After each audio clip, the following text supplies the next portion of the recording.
Hey everybody, welcome back to Video Myth. So today we're on our brand new holiday extravaganza for 2023, and if you can't tell already, as this bullet, which has its full jacket on it coming out of the end of the barrel, that would not happen in real life, goes into what I assume is a very bad looking John McClane model's head. We are here with 2023's Die Hard MiSTer FPGA extravaganza. All jokes aside, every single year I do at least one Die Hard video in December, mostly just for me to have some fun and invite you along with my weird sense of humor. And as we walk around the plaza of Nakatomi Tower, I just recently watched Die Hard in theaters because they re-released it, and I will tell you right now, John McClane would never fit into that limousine. Not sure if it's for clowns, but it is definitely small. But I do love doing these videos at Christmas time. It's my way of just making something that is completely needless and nonsense, and I love doing it, and I hope you guys enjoy watching it too.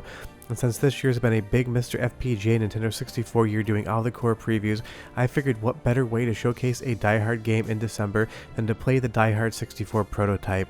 Now technically it is 3 different prototypes, 3 different builds of the game with 3 different sets of levels, and right now we're in the lobby of Nakatomi Plaza trying to get to the penthouse to throw Hans Gruber off the roof, because it's not Christmas time if the villain has not fallen to his death. And that is why I just love doing these videos. Growing up, my father rented Die Hard every single Christmas, put it on, and insisted it was a Christmas movie, and it has become a tradition in my house. And hopefully watching my Die Hard Christmas videos has become a little bit of a tradition of yours as well. Tell me down below if you watch any of the other ones, because I am running out of Die Hard games to actually cover on the channel. But thankfully MiSTer FPGA and Die Hard 64 is here for me. Now I know this is kind of just a joking video, but I will talk about the development process of Die Hard 64 and say that what is here is actually relatively promising. Now I'm not trying to tell you this is some hidden gem and that it would have gone toe-to-toe with GoldenEye or Perfect Dark, but Bit Studio, the British developer that was making this game, definitely was onto something, and having that Die Hard franchise on top of the game definitely helps, especially for me being 110% biased in regards to loving anything Die Hard and John McClane. But this would have been very interesting to actually see on the Nintendo 64.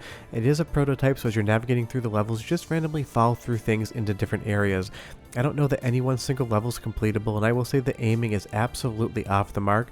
More often than not, the best thing to do is to crouch, because that makes the enemy's target seem to be easier to hit. It is a strange prototype, but it is a fun one, and for the longest time this was lost, and it's only relatively recently that people actually discovered this and released it for everyone. And that of course is always fun, especially at Christmas when I want to talk about a new Die Hard game.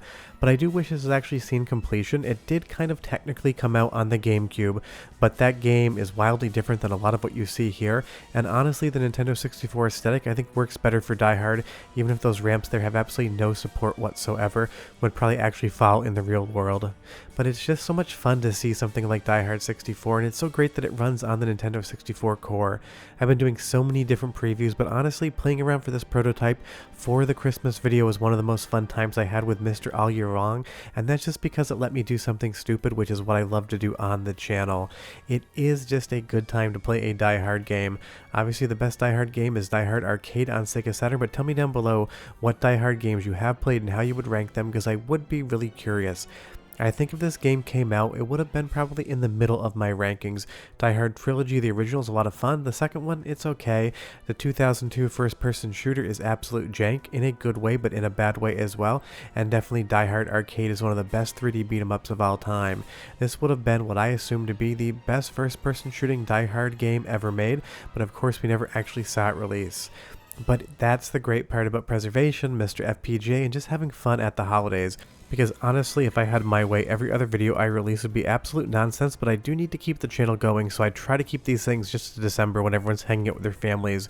And do tell me down below in the comments what you're doing this holiday season. I'm going to be in Chicago with my wife, going to some parties, and I have a metric crap ton of food in the refrigerator. Standing rib roast, I've got a ham, seafood, meat, sliced cheeses, everything you could possibly imagine. We're going to be eating it, and I'm definitely going to be watching Die Hard again one more time. This game does have a soundtrack, it's super generic, but go ahead and listen and I'll come back and give you some more nonsense for Christmas.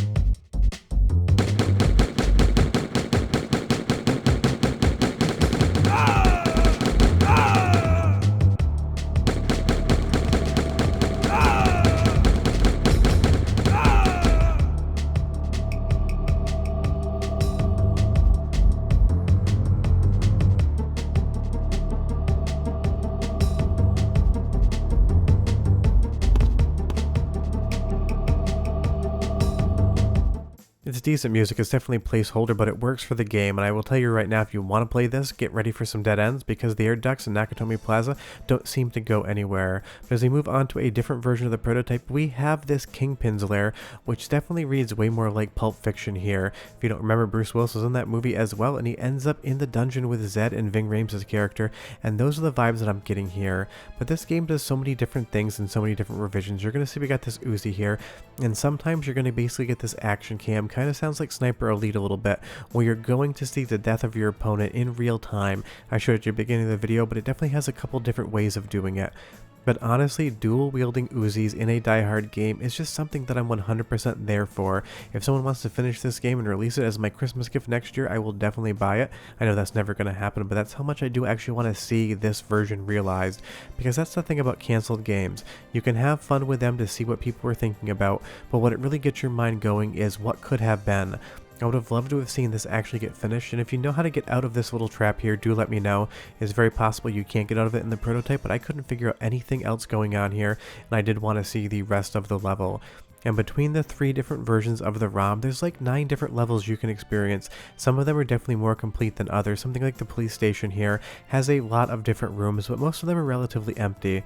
But I will say graphically, this is pretty impressive for the Nintendo 64 as well.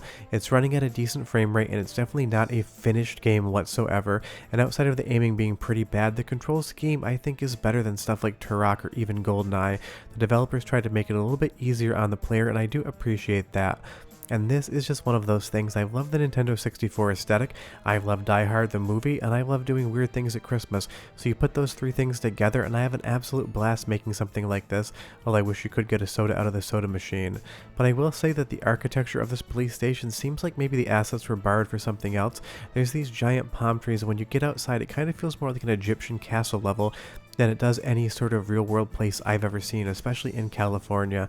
But honestly, it's very possible that they were getting assets from different games or even asset libraries to try to string together a demo of a Die Hard 64 for publishing.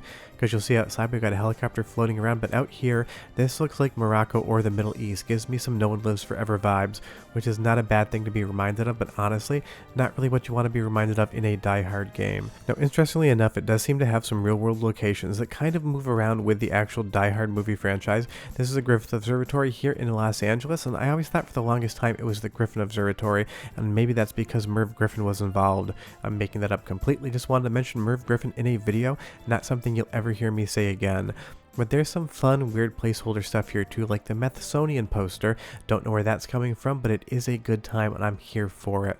But you can definitely tell where they were going with a game like this. It was going to be a classic first-person shooter, and I will say outside of some of the aiming issues, it does have some really good shooting mechanics as well. It's got a great roster of weapons, and it's got a full debug menu in every single ROM version, so you can pick whichever weapon you want. You can turn God mode on, you can turn off the AI, and just kind of tour around the world of Die Hard 64.